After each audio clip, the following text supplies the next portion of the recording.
श्री गुरु ग्रंथ साहिब जी की पावन पवित्र हजूरी दे विच जुड़ बैठी प्यारी साध संगत जी, सब तो पहला बुलाओ फतेह, कहो वाहिगुरु जी का खालसा वाहिगुरु जी की फतेह। सो बड़ियां माणयोग शख्सियतां, बड़े सियाणे, बड़े पढ़े लिखे लोग इथों बहुत कुछ बोल के गए ने। मेरे वीर ने बहुत सोहना इथों लैक्चर जिहड़ा दिता, बच्चों ने बहुत सोहना बोलिया। साडे सत्कारयोग बाबा जी इत्थे बैठे ने, पर मैनू लगता कि फरीद जी का एक सलोक जिहड़ा आप जी ने सब ने सुनिया, कहते फरीदा शक्कर खंड निवात गुड़ माखियों माझा दुध सभे वस्तां मिठियां रब ना पूजन तुद। बेशक इथों किन्नियां भी दुनियावी गल्लां कीतियां जान, पर जिन्ना मिठा उस परमात्मा का नाम सी, नाम है, उस तो मिठा दुनिया विच होर कोई पदार्थ जिहड़ा वो नहीं हो सकता। सो केंद्र साडा जो असल बिंदु है साडा, वो साडा साहिब श्री गुरु ग्रंथ साहिब जी है, और साडी विचारधारा, साडा अनोखापन, साडी वखरता सारी दी सारी गुरु ग्रंथ साहिब जी के आले दुआले घूमती है। और दुख की गल अज ये है कि किते ना किते असी सारे दे सारे लगभग इन्नी वड्डी गिरावट वाल वध रहे हैं कि लगातार असी अपने मूल नालों टुटते जा रहे हैं। अक्सर तुसी देखा होगा कुछ पत्ते जिहड़े दरख्तां तो टुट जाते हैं, जिहड़े टहनी नालों टुट के थल्ले डिग जाते हैं, अक्सर रूड़ियां दे उत्ते रोलदे ने, और उन्हां रूड़ियां तो हूंज के उन्होंने चुल्हियां दे विच सुट दिता जाता। पर जदों तक वो पत्ता अपनी टहनी दे नाल, अपने मूल दे नाल जुड़िया रहेगा, उदों तक वो पत्ता हरा भर रहेगा। रुत्तां आउणगियां, जोबन आएगा, वो नवांपन अपने आप विच लैके आएगा। सो जदों तक असीं चाहुंदे हां कि असीं अपने मूल नाल जुड़े रहिए, जे असीं चाहुंदे हां कि साडे च सजरापन, साडे च ताजगी, असीं अगे वधना, तां फिर सानूं साडे मूल दे नाल जुड़ के रहना पएगा। दुनियावी विद्या ते धार्मिक विद्या जां धर्म की विद्या, इन्हां दोवां नूं तुसीं अलग नहीं कर सकदे। जे धर्म नूं दुनियावी विद्या दे विचों बाहर कढ दांगे तां दुनियावी विद्या का ग्राफ इन्ना क थल्ले सुट लांगे कि शायद असीं बहुत इंसानियत तो दूर चले जावांगे। जेकर ज्ञान की गल करिए तो ज्ञान तो उसामा बिन लदेन दे कोल बहुत सी, उस तो वड्डा ज्ञानवान कौन हो सकता? कितना IQ उस बंदे का होएगा कि किसी अमेरिका वर्गे देश के जहाज़ों को उड़ा के तुसीं उन्हां दे उपर सुट के जिहड़े इन्ने लोग खत्म कर दो। इस तो वड्डा ज्ञान दुनिया में कित्थे पाया जा सकता? पर उस ज्ञान नूं वरतिया किधर नूं गया? ज्ञान दुनिया च बहुत है। एडोल्फ हिटलर नूं पढ़ के देखो, लगभग 125 करोड़ इंसानी जीवन के वास्ते वो बंदा तबाही का कारण बन गया। उस तो वड्डा ज्ञान तो उस कोल भी सी, पर वो ज्ञान वरतिया किधर नूं गया? ये नहीं है कि अज साडे कोल ज्ञान की घाट है, पर उस ज्ञान नूं असीं अपने गुरु की पुठ नहीं चाड़ सकते जां चाड़ नहीं सके। गुरु गोबिंद सिंह जी का खालसा पंथ का प्रकाश क्यों करना पिया, खालसे नूं क्यों प्रगट करना पिया?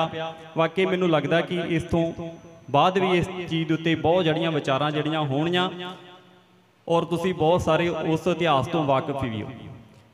एक मेरे वीर ने यहूदियां की गल की, मैं उस गल नूं भी थोड़ा जिहा होर अगे तुरां। ये चीज़ां सानूं, इन्हां चीज़ां नूं असीं अलग नहीं कर सकते। माता पिता जी सत्कारयोग बैठे, अज बच्चे भी बैठे आ।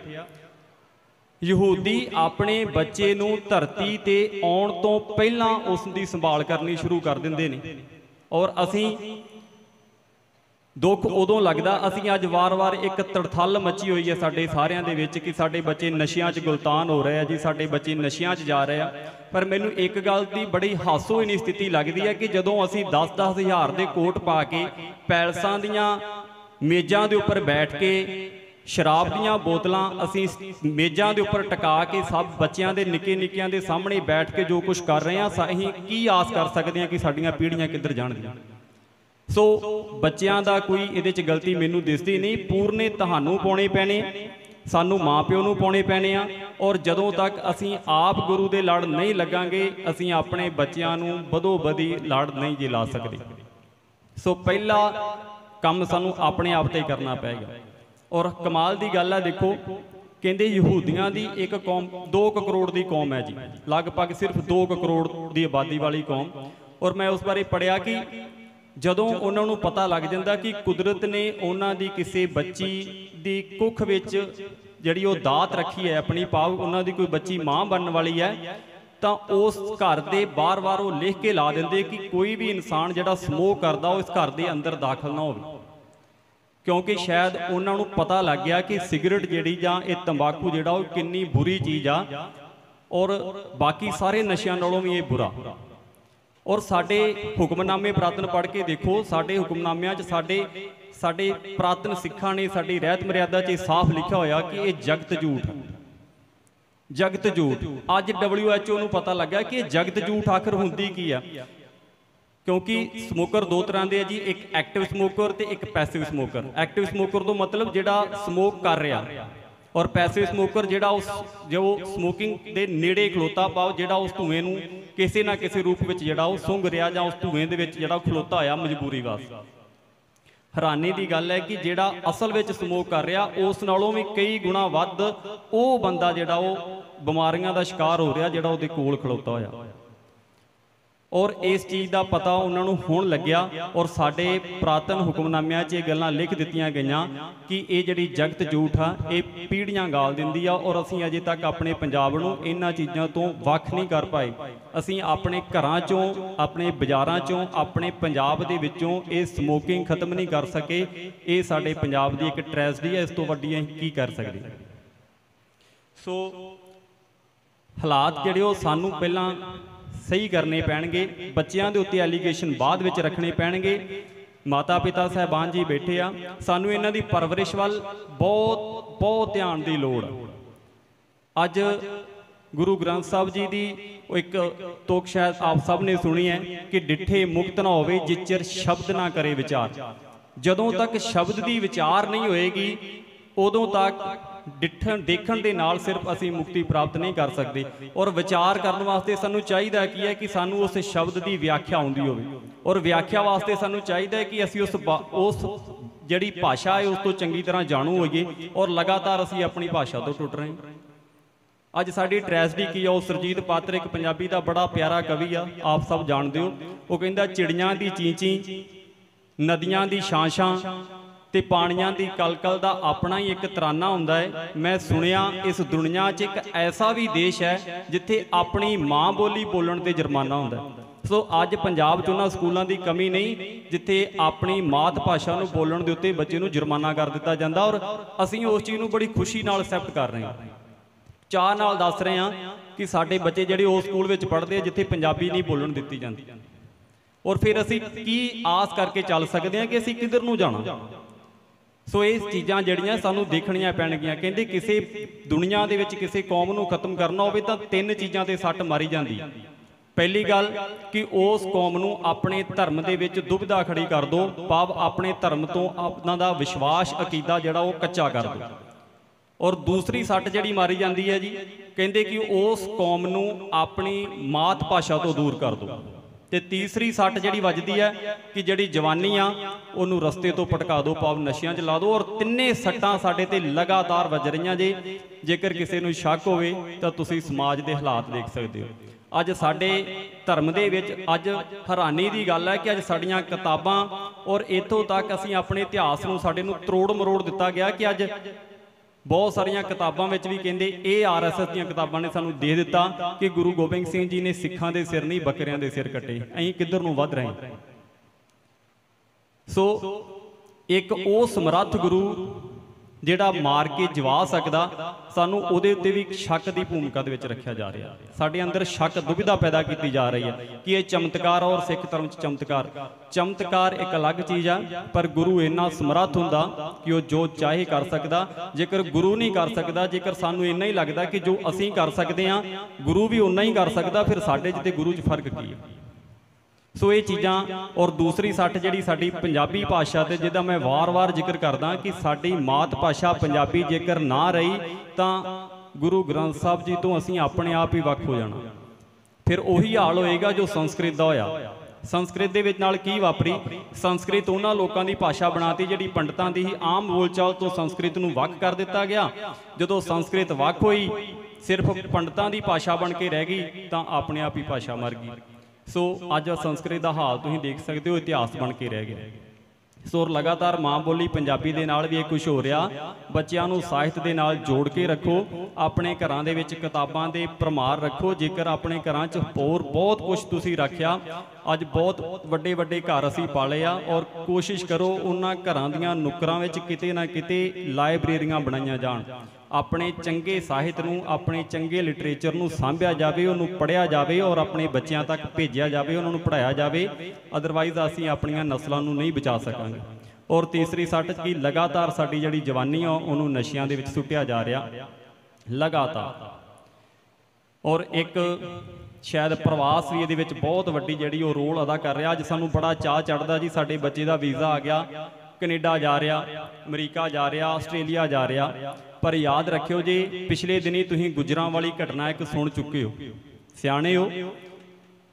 जे अपनियां जड़ां तो इदां ही टुटदे रहे तो वो दिन दूर नहीं आ जदों इहो जिहियां घटनावां पंजाब च रोज़ वापरिया करनगियां। क्योंकि जदों जगह खाली होएगी तो लोग तुहाडी जगह जिन्ने जाने आपां इत्थे बैठे हैं, जेकर तुहाडे चों 10 जाने इत्थों उठ के जाणगे तो नवें 10 आण के इत्थे बहणगे। जदों वो पराए नवें 10 आण के बहणगे तो ये भाईचारा इस तरह ही टुटेगा। अपनियां जड़ां नूं बचा के रखो, कोशिश करो कि अपने बच्चों नूं चंगी एजुकेशन दईए, मॉरल एजुकेशन दईए, जिस एजुकेशन नूं लैके वो बच्चे जिहड़े आ कोई DC बने, कोई साडा VIPS बने, सरकारां दे उपरों प्रैशर जिहड़ा वा ओहनूं बना सकण, साडे पक्ष विच वो फैसले करा सकण। सानूं ये चीज़ां बारे फोकस करना पेगा। और जदों स्कूलों च बच्चों नूं दाखल करवाउण जांदे हो, सत्कारयोग माता पिता जी, पहलां स्कूल विच वड़दिआं स्कूल दीआं लाइब्रेरियां देखिया करो। बिल्डिंगां मेरा वीर हुणे दस के गया, बिल्डिंग ने पढ़ाउणा नहीं आ। बहुत उच्चियां बिल्डिंगां जिहड़ियां आपां पा लईआं वां जां देख के असीं अट्रैक्ट हो रहे हैं, उन्हां कंधां ने नहीं पढ़ाउणे तुहाडे बच्चे। तुसीं ये देखिया करो कि इन्हां स्कूलों दीआं लाइब्रेरियां किन्नियां वड्डियां। और हैरानी दी गल आ कि करोड़ां दी बिल्डिंग दे विच लाइब्रेरियां ही कई वारी देखदे आ ते लभदियां ही नहीं सानूं। लाइब्रेरियां चैक करिया करो, लाइब्रेरियां चों लंघिया करो कि लाइब्रेरियां विच की आ, उत्थों दे जिहड़े मुखी आ, जिहड़े हैड आ, जिहड़े सरप्रस्त आ, उन्हां दे किरदार देखिया करो, उन्हां दी शख्सियत देखिया करो कि एक किहड़े लोग और साडे बच्चे असीं किन्हां नूं सौंप के दे जा रहे हैं। अज साडी थोड़ी जी कणक दा झाड़ घटिया और असीं सारिਆਂ ਦੇ ਵਿੱਚ एक गल पूरे पंजाब 'ਚ फैल गई है जी, साडीਆਂ फसलों के झाड़ घट गए। शायद असीं जिहड़ियां सब तो कीमती फसलां साडे बच्चे आ, असीं ये देख ही नहीं पा रहे कि साडे बच्चे किधर नूं जा रहे हैं। ये फसलां असीं लगातार खराब करी जा रहे हैं। असल फसल जिहड़ी उहनूं हिसाब नहीं रहे, ये फसल तो शायद कुछ महीनों बाद फिर वापस आ जाएगी, पर जिहड़ी फसल साडी असल फसल ही असीं वो गवाई जा रहे हैं। सो इन्हां चीज़ां ते ध्यान दिया करो। और जेकर मैं खालसा स्कूल की गल करां तो पिछले 13 साल तो उस स्कूल के नाल जोड़ जिहड़ा मैं जुड़िया होया। बहुत सारे बहुतात बच्चे, इलाके दीयां शख्सियतां ने बहुत प्यार दिता, बाबा जी ने बहुत बहुत सत्कार दिता। शायद असीं लोग उन्हां चीज़ां दे काबिल नहीं सी कि तुहाडे वर्गियां महान लोगों के सामने खड़ के कुछ बोल सकीए। सो ये मान, ये सत्कार सानू बाबा जी ने साडी झोली च पाया। और परमात्मा करे कि वो ये असीस जिहड़ी आ वो बना के रखन। सो ये चीज़ां जिहड़ियां असीं तुहानूं कहने कि देखो, उन्हां महापुरखां दा काम सी बूटे लाउणे, उन्हां बूटे लाते। अकैडमी लग गया वट्टू पट्टी च, फतेहगढ़ सभरा च लग गया, ये बूटे हुण इन्हां बूटियां दी पालना, क्योंकि उन्हां दे इन्ने रजेवें आ कि वो रोज़ साडे विच नहीं आ सकदे। इन्ने रजेवें उन्हां दी लाइफ दे, इन्ने उन्हां दे कारज विड्डे होए आ कि वो रोज़ इन्हां चीज़ां नूं नहीं देख सकते। सो ये देखना ही साडे आले दुआले दी कमेटियां ने, साडे सत्कारयोग पिंडां दे आगूआं ने और साडे सत्कारयोग माता पिता जी ने कि जिथे किते कमियां सी असीं बाबा जी हुणां कोल जांदे, उन्हां नूं कहिंदे कि आ जिहड़ियां कमियां अपने च हैगियां आपां रल मिल के इन्हां नूं दूर कर दईए, ना कि असीं अपने बच्चों नूं इत्थों हटा के किसी होरनां स्कूलों वाले तोर दिंदे। क्योंकि अज वो बूटे जिहड़े वो छां देण जोगे होए और बहुत वड्डी उन्हां दे पिछे घालना, बहुत वड्डी उन्हां दे पिछे जिहड़ी वो तपस्या वा। सो कोशिश करिया करो कि जदों भी इन्हां स्कूलों च जांदे हो उत्थों तुहानूं, मैं कई वारी अक्सर मैं कुछ कदे लिख लैना, तो मैं एक कविता लिखी सी कि बेशक इत्थों दी भूंदरिश तुहानूं खिच ना पाउंदे ने। बेशक साडे स्कूलों नालों, चाहे खालसा स्कूल होवे चाहे अकैडमी होवे, इन्हां स्कूलों दे नालों दूजियां स्कूलों दीयां जिहड़े ਬਾਗ ਬਗੀਚੇ ਨੇ, ਬਿਲਡਿੰਗਾਂ ਨੇ ਵਧੀਆ ਹੋਣਗੀਆਂ, ਪਰ ਇਹ ਸੱਚ ਹੈ ਕਿ ਸਭਰਾਵਾਂ ਦੇ ਵਿੱਚੋਂ ਅੱਜ ਵੀ ਡੁੱਲੇ ਖੂਨ ਦੇ ਬੁੱਲੇ ਆਉਂਦੇ ਨੇ। ਜਿੱਥੇ ਸ਼ਹੀਦਾਂ ਦਾ ਖੂਨ ਇੱਕ ਵਾਰੀ ਡੁੱਲ ਜਾਂਦਾ ਉੱਥੋਂ ਮਹਿਕ ਆਉਂਦੀ ਹੈ। ਸੋ ਜਿੱਥੇ ਸਕੂਲਾਂ ਦੇ ਸਾਹਮਣੇ ਗੁਰਦੁਆਰੇ ਹੁੰਦੇ ਨੇ, ਉਹਨਾਂ ਸਕੂਲਾਂ ਦੇ ਵਿੱਚ ਇੱਕ ਐਟਮੋਸਫੇਅਰ ਇਦਾਂ ਦਾ ਬਣਿਆ ਰਹਿੰਦਾ ਕਿ ਕ੍ਰਿਤੀਆਂ ਤੋਂ ਬੱਚੇ ਬਚਦੇ ਨੇ। ਸੋ ਇਹ ਗੱਲਾਂ ਸਾਨੂੰ ਸਭ ਨੂੰ ਸੋਚਣੀਆਂ ਪੈਣਗੀਆਂ, ਵਿਚਾਰਨੀਆਂ ਪੈਣਗੀਆਂ। ਸੋ ਸਮਾਂ ਕਾਫੀ ਹੋ ਗਿਆ ਜੀ। ਸਾਡੇ ਦੋ ਬੱਚੇ, ਸਭ ਤੋਂ ਪਹਿਲਾਂ ਅਰਸ਼ਦੀਪ ਕੌਰ, +2 ਸਾਇੰਸ ਦੀ ਵਿਦਿਆਰਥਣ ਅਰਸ਼ਦੀਪ ਕੌਰ, ਉਹ ਬੱਚੀ ਆਏ, ਆਪਣਾ ਲੈਕਚਰ ਅੱਜ ਦੇ ਇਸ ਦਿਹਾੜੇ ਨੂੰ ਜੋ ਸੰਬੰਧਿਤ ਹੈ ਉਹ ਬੋਲੇਗੀ। ਉਸ ਦੇ ਨਾਲ ਹੀ ਕਵੀਸ਼ਰੀ ਲੈ ਕੇ ਬੱਚੀਆਂ ਆਈਆਂ ਨੇ, ਉਹ ਵੀ ਬੱਚੇ ਸਟੇਜ ਦੇ ਉੱਪਰ ਪਹੁੰਚ ਜਾਣ, ਜਿਹੜੇ ਬੱਚੇ ਕਵੀਸ਼ਰੀ ਵਾਲੇ ਨੇ।